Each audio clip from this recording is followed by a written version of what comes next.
नमस्कार।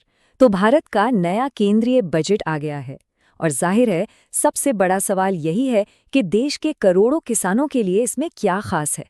चलिए आज इसी पर बात करते हैं और 2026-27 के कृषि बजट की बड़ी घोषणाओं को आसान भाषा में समझते हैं। तो सबसे पहले इस नंबर पर गौर कीजिए। सरकार ने कृषि क्षेत्र के लिए 1,62,671 करोड़ रुपए का मतलब एक बहुत बड़ा बजट रखा है। देखिए, ये रकम अपने आप में बताती है कि खेती सरकार की प्राथमिकताओं में कितनी ऊपर है। अब सवाल उठता है कि भाई इतना सारा पैसा जाएगा कहाँ? तो देखिए, सरकार इस पैसे से दो बड़े लक्ष्य हासिल करना चाहती है। पहला कि किसानों की आमदनी बढ़े, उनकी जेब में ज्यादा पैसा आए। और दूसरा, हमारे खेती करने के जो तरीके हैं वो और भी मॉडर्न बने। तो चलिए सबसे पहले भविष्य की खेती की बात करते हैं। इस बार बजट का एक बहुत बड़ा जोर इस बात पर है कि कैसे टेक्नोलॉजी और सही फसलों के चुनाव से भारतीय कृषि को नेक्स्ट जनरेशन के लिए तैयार किया जाए। और इस मॉडर्न सोच का सबसे बड़ा उदाहरण है ये नई चीज, भारत विस्तार। ये असल में एक नया AI पावर्ड टूल है जिसे खास तौर पर किसानों की मदद के लिए ही बनाया गया है। अब ये काम कैसे करेगा, सोचकर देखिए, ये कितना कमाल का है। मानो हर किसान की जेब में एक पर्सनल कृषि एक्सपर्ट बैठा हो। भारत विस्तार बिल्कुल यही करने वाला है। ये ICR की सालों की रिसर्च और एग्रीस्टैक के डेटा को मिलाकर हर किसान को उसकी जमीन और फसल के हिसाब से एकदम सटीक सलाह देगा। अच्छा, टेक्नोलॉजी तो एक बात हो गई, पर किसानों की इनकम बढ़ाने का दूसरा बड़ा तरीका क्या है? सही फसलों का चुनाव। और बजट का एक और बड़ा फोकस यही है, मतलब पारंपरिक अनाज से थोड़ा हटकर उन फसलों पर ध्यान दिया जाए जिनकी बाजार में कीमत ज्यादा मिलती है। तो कौन सी है ये फसलें? देखिए, लिस्ट में नारियल, काजू, कोको से लेकर चंदन और अखरोट तक शामिल हैं। ये सिर्फ फसलें नहीं हैं, ये वो प्रोडक्ट्स हैं जिनकी देश और विदेश दोनों बाजारों में बहुत डिमांड है और जाहिर है ये किसानों को कहीं ज्यादा मुनाफा दिला सकते हैं।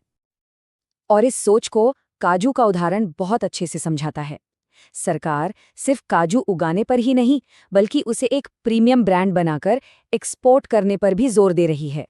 मतलब किसानों को सीधे अंतर्राष्ट्रीय बाजार का फायदा मिलेगा। लेकिन देखिए, किसान की कमाई सिर्फ खेत की फसल से तो नहीं आती है ना।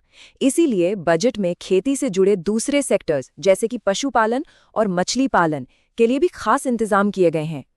जैसे मछली पालन को बढ़ावा देने के लिए 500 नए जलाशय बनाए जाएंगे। साथ ही डेयरी और पोल्ट्री के लिए भी नए सेंटर्स बनेंगे। इसका सीधा सीधा मतलब है ग्रामीण इलाकों में कमाई के नए साधन और रोजगार के और भी ज्यादा मौके। चलिए अब आते हैं उस हिस्से पर जिसका किसानों को सबसे ज्यादा इंतजार रहता है कि भाई सीधा सीधा उनकी जेब पर क्या असर पड़ेगा।